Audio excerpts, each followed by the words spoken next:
तो दोस्तों आगे इस न्यू पार्ट में तो मिलते हैं। आशा करता हूँ आप दोस्तों अच्छे ही होंगे। तो चलिए दोस्तों, मैं ये पार्ट स्टार्ट करने से पहले बता दूँ, चैनल पर नए हैं तो चैनल को सब्सक्राइब कर लीजिए, क्योंकि बाद में आप भूल जाते हैं। तो चलिए वीडियो स्टार्ट करते हैं। स्वयं की ये सिर्फ इमेजिनेशन थी, लेकिन शायद यही एक जरिया था कि वो तानी से अपनी बात कन्विंस कर पाए। स्वयं मिरर में देख रही तानी की तरफ अपना हाथ बढ़ाता है, जिससे वो उसके फेस को टच कर सके, और कहता है, तानी तुम यहाँ। तानी एक लाइट स्माइल करते हुए हाँ में अपना सिर हिलाती है, और हाँ, जैसे तुम मेरे लिए कहीं भी पहुँच जाते हो। मैंने सोचा क्यों ना मैं आज ट्राई करूं, जिसे सुनकर स्वयं के चेहरे में भी एक लाइट स्माइल आ जाती है, और स्वयं एक सेकेंड आंख बंद कर हाँ में अपना सिर हिलाता है और कहता है, हम तुम्हारा जब मन करे तुम मेरे पास आ सकती हो। तानी हैरानी से, क्या सच में स्वयं? हम। तानी उदासी से अपना सिर झुकाई है और कहती है, तो फिर तुमने मुझे पहले अपना लाइफ में क्यों नहीं आने दिया? तुम्हें मालूम है ना कितनी तरसी हूँ तुम्हारे प्यार के लिए।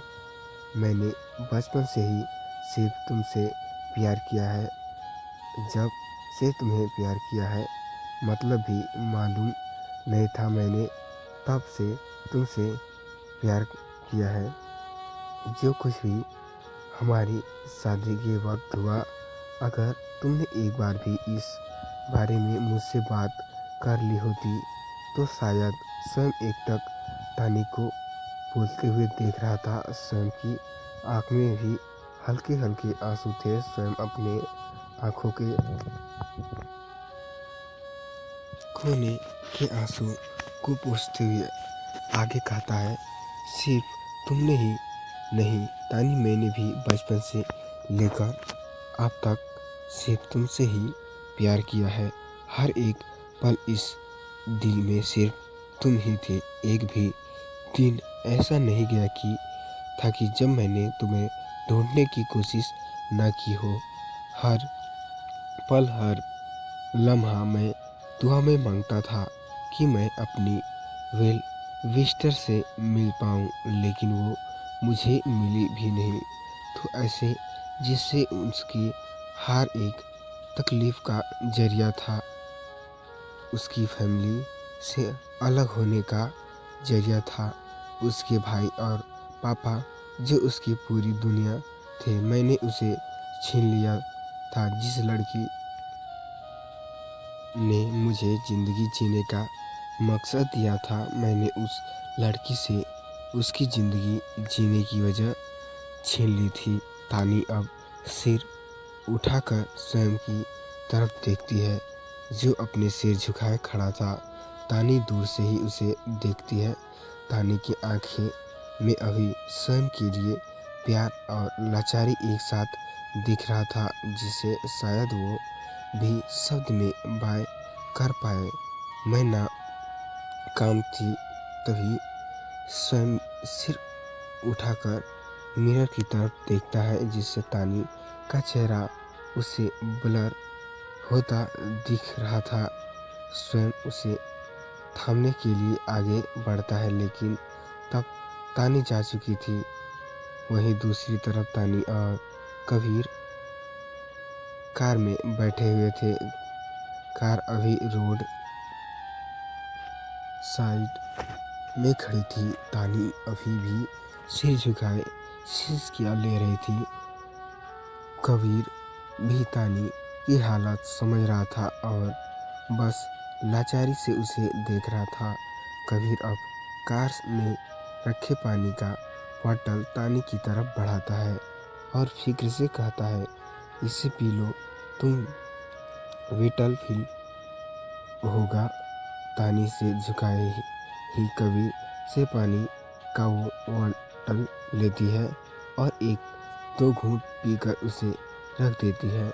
तानी अभी बहुत एम्बरेड फील कर रही थी। कबीर ने उसे यूं ही बीच सड़क में रोते हुए देख लिया था। तानी मन में पता नहीं कबीर मेरे बारे में ना जाने क्या सोच रहा होगा और मैं इतनी बड़ी बेवकूफ़ बिना कुछ सोचे समझे यहाँ रोड के बीचों बीच रो रही थी। कबीर एक सॉफ्ट स्माइल के साथ तानी को कंसोल करते हुए कहता है, मैं तुम्हारे बारे में कुछ भी नहीं सोच रहा हूँ तानी। तुम्हें मुझसे इम्ब्रेड होने की ज़रूरत नहीं है। कबीर ये बात ऐसे ही कहे थे जैसे उसकी तानी के मन की बात सुन ली हो। तानी की आंखें हैरान से दोगुनी बड़ी हो गई थी।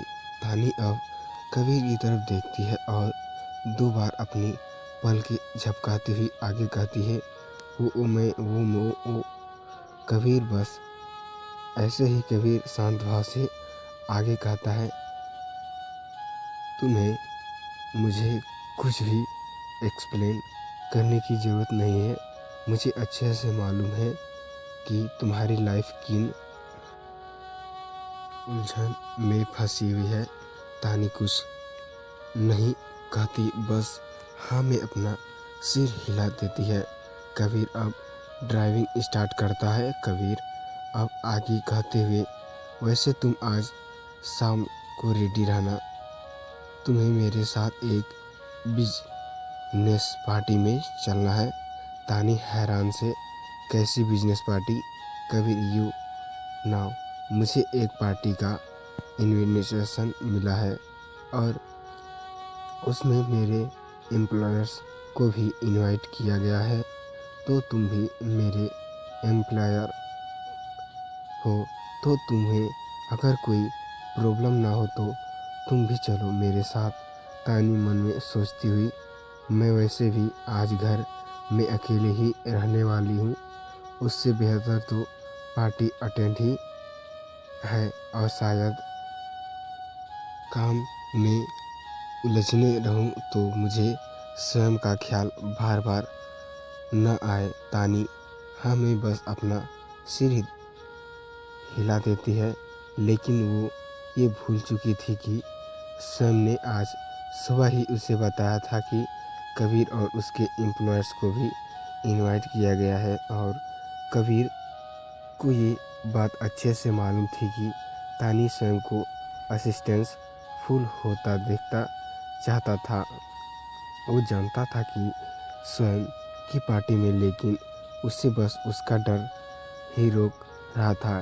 डर स्वयं की नाराज़गी का, अपनी फैमिली की नाराज़गी का। कबीर देखता है कि तानी की आंखें अभी तक झूली हुई हैं। कबीर को ये बात अच्छी नहीं लगती थी कि तानी ये सब अकेले ही मन दबा कर रखी थी। कबीर तानी से कहता है, वैसे तानी हम दोनों दोस्त तो हैं ना? तानी हैरानी से कबीर की तरफ देखती हुई, ये क्या मजाक है? हम दोस्त ही नहीं बल्कि बहुत अच्छे दोस्त हैं। भूल गए हम दोनों कॉलेज से फ्रेंड हैं। तानी ये सब कबीर को डांटते हुए कहता है। कबीर एक लाइट स्माइल करते हुए, हाँ, अगर हम दोनों इतने ही अच्छे दोस्त हैं तो तुम मुझसे अपने दिल की बात क्यों नहीं कहती? तानी एक बार कबीर की तरफ देखती है और कहती है, क्योंकि तुम नहीं समझोगे। कबीर हैरानी से, मैं क्यों नहीं समझूंगा भला? तानी उदासी से, क्यों कि तुमने अभी किसी से प्यार नहीं किया है। कबीर तानी अब अपने सिर कार से टिकाकर उदासी से विंडो के बाहर देखने लगती है। वहीं तानी की बात सुनकर कबीर के फेस पर एक उदास भरी हंसी थी, जैसे वो खुद की हो लाचारी पे हंस रहा हो। दोनों ही हालत अभी एक ही थी, रीजन भी एक ही था, बस इंसान अलग अलग। वही दूसरी तरफ अंगद मारे टेंशन के अपने ऑफिस में इधर उधर घूम रहा था। उसका एक साथ उसके कमर कमर पर था और दूसरी हाथ उसके फ़ोन पकड़ रखा था, जिसे वो बार बार चेक किए जा रहा था। अंगद अब फ्रस्ट्रेट होकर सोफे पे बैठ जाता है और अपना फ़ोन सोफे में ही फेंक देता हूँ। अंगद फ्रस्ट्रेशन से अपने बालों में उंगलियां करते हुए, कुछ तो हुआ है, कुछ ज़रूर हुआ है, नहीं तो ये लड़का आज सुबह तक तो बहुत ज़्यादा एक्साइटेड था सरप्राइज के लिए। कल रात भी घर इसी वजह से लेट गया था, लेकिन अब इसे फिर क्या हुआ? अंगद अब अपना जगह से उठता है और एक डिसीजन लेते हुए कहता है, नहीं, पिछली बार की तरह इस बार मैं कुछ भी नहीं होने दूंगा। तानी और स्वयं एक दूसरे के लिए ही है। मुझे तानी को सच्चाई बतानी ही होगी कि स्वयं काया से नहीं, अपनी वेल विस्टर से प्यार करता है और काया ने उसे झूठ बोला था। मुझ सब मालूम था कि तानी ही स्वयं की। आरव स्वयं के केबिन में आता है, लेकिन उसे स्वयं वहाँ नहीं दिखता। तभी वॉशरूम का डोर ओपन होता है और स्वयं वॉशरूम से बाहर निकलता है। आरव गौर करता है कि स्वयं का चेहरा थोड़ा मुरझाया हुआ था, उसे आंखें थोड़ा झुलसी हुई थी। स्वयं आरव को देखकर एक लाइट स्माइल के साथ, भाई मैं आपके ही केबिन आने वाला था। स्वयं के चेहरे में एक फोर्सफुल स्माइल थी, जिसे आरव नोटिस कर चुका था। स्वयं अब अपना कोट उठाता है और आरव के सामने जाकर कहता है, लेट्स गो भाई, वहाँ सब हमारा वेट कर रहे होंगे। आरव स्वयं की हंसी की मायूसी कुछ समझ रहा था। आरव स्वयं के कंधे पर हाथ रखते हुए उससे फिक्र से पूछता है, इज एवरीथिंग ओके? तुम कुछ परेशान लग रहे हो।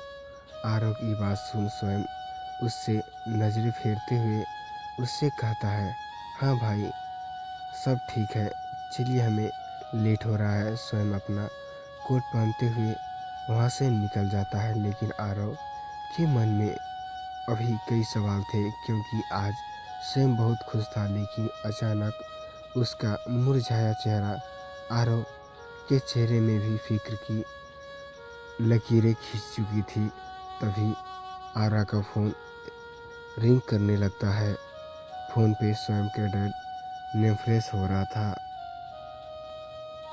फ़ोन रिसीव करते हुए आरव, हेलो चाचू। स्वयं के डैड, बेटा हम सब से पार्टी हाल में पहुंच चुके हैं, तुम दोनों कब तक नहीं आए?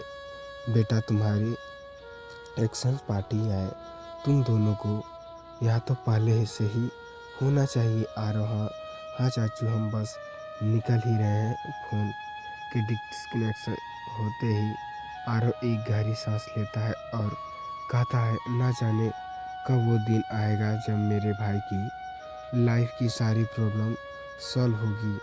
वहीं आरव वहाँ से निकलता है और पार्किंग एरिया में जाता है, जहाँ स्वयं पहले से ही आरव का वेट कर रहा होता है। दोनों एक साथ ही पार्टी हॉल के लिए निकल जाते हैं। दोनों पार्टी हॉल में पहुंचते हैं, जहां पहले से ही दोनों फैमिलीज के मेंबर होते हैं। न स्वयं को आता देखकर अवनी उसके पास दौड़कर आती है और उसे हक करते हुए कहती है, वाह भाई, पार्टी तो बहुत शानदार है। दरअसल पार्टी से देहरादून के टॉप के हर बिजनेसमैन और पॉलिटिशियन मौजूद थे। वह हॉल शहर के जाने माने लोगों से खच भरा हुआ था। स्वयं बस एक लाइट स्माइल के साथ अवनी से सिर पर हाथ रख देता है। बाकी सभी वहाँ आते हैं। स्वयं के डैड मॉम डैड और राघवेंद्र भी आज उसके चेहरे में अपने बेटे के लिए प्राउड से भरी मुस्कान थी। वहाँ तानी की फैमिली भी मौजूद थी। वो सब भी उसके पास आते हैं। तानी के पापा स्वयं के कंधे पर हाथ रखते हुए, I am proud of you स्वयं, तुमने सच में बहुत अच्छा काम किया है। स्वयं एक लाइट स्माइल के साथ कहता है, थैंक यू अंकल। अभी स्वयं के डैड एक प्राउड मुस्कान के साथ स्वयं के कंधे पर हाथ रखते हुए, आखिर बेटा किसका है? तभी स्वयं की मॉम मेरी जिस पर सब उठ ठठा के हंसने लगते हैं। शानदार। दरअसल स्वयं के डैड और तानी के पापा बचपन से दोस्त हैं, तो उसके बीच ये सब होता रहता है।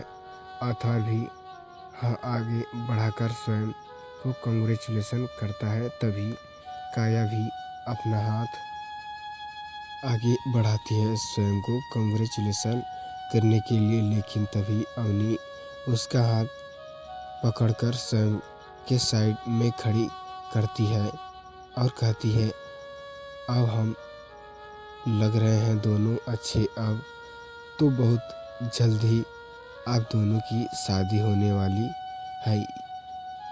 ये बस बधाई देकर ऑफिशियल्स निभा बंद करो। जिस सुनकर काया का चेहरा शर्म से लाल हो रहा था और घर के बाकी मेंबर्स भी सहमति से स्माइल करते हुए, सिवाय स्वयं के डैड और तानी के पापा और चाचू, क्योंकि सिर्फ इन्हें ही मालूम था कि स्वयं की शादी नहीं इनकार किया है। लेकिन तभी स्वयं अपनी नाराजगी भरे साथ में अवनी से कहता है, कब क्या बोलना चाहिए ये तुम कब सीखोगी अवनी? स्वयं की डांट से अभी फैमिली मेंबर्स हैरान थे और अवनी का तो चेहरा ही लटक गया था। अवनी मुंह फुलाते हुए कहती है, मैंने ऐसा भी क्या कह दिया? सच ही तो कहा ना आप। और काया अवनी अपनी बात पूरी कर पाती उससे पहले ही स्वयं थोड़े गुस्से से, स्टॉप इट अपनी लेस जस्ट थिंक, मेरी शादी हो चुकी है और मैं काया से शादी नहीं करने वाला हूँ। और हाँ, मैंने ये बात काया से कर ली है, तो अब से कोई भी मेरे शादी की बात दोबारा नहीं करेगा। तभी स्वयं की बात से काफ़ी ज़्यादा हैरान थे। उससे उम्मीद नहीं था कि स्वयं ऐसा कुछ करेगा। स्वयं की मॉम स्वयं से कुछ कहने आगे बढ़ती है, लेकिन स्वयं के डैड उसका हाथ पकड़कर यहाँ कुछ ना कहने का इशारा करते हैं। लेकिन सबके सामने रिजेक्ट होने से काया को ऐसा फील हुआ था मानो उसे कई थप्पड़ एक साथ लगे हों। उसके गाल पर कोई निशान तो नहीं थे, लेकिन उसे इस थप्पड़ का दर्द बेहसूस जरूर हो रहा था।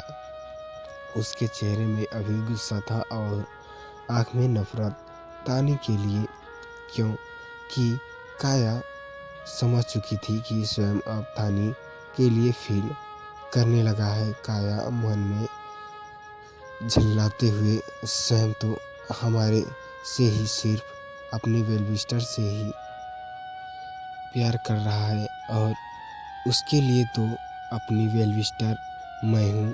फिर भी तानी के लिए इसके मन में फीलिंग कैसे आ सकती है? लेकिन राघवेंद्र के चेहरे में एक खुशी थी। स्वयं के कंधे पर हाथ रखते हुए कहता है, शाबाश मेरे बेटे, शाबाश। तभी उसे कोई आवाज़ लगाता है और वो वहाँ से चला जाता है। बाकी सब भी वहाँ से गेट को अटेंड करने चले जाते हैं। अभी वहाँ सिर्फ अवनी, स्वयं, आरव और काया ही थे। स्वयं अवनी के फेस में हाथ रखते हुए कहता है, सारी मुझे तुमको ऐसा नहीं डांटना चाहिए था। अवनी भी लाइट स्माइल के साथ हमें अपना सिर हिला देती है जैसे। तो दोस्तों ये थी हमारी आज की स्टोरी आपको कैसे लगी कमेंट करके ज़रूर बताइएगा दोस्तों। और हाँ दोस्तों, लाइक और सब्सक्राइब करना मत भूलिएगा गाइस, क्योंकि आप बाद में भूल जाते हैं। तो ऐसे ही इंटरेस्टिंग मज़ेदार कहानी सुनने के लिए मिलते हैं नेक्स्ट पार्ट में। तब तक के लिए जय हिंद दोस्तों।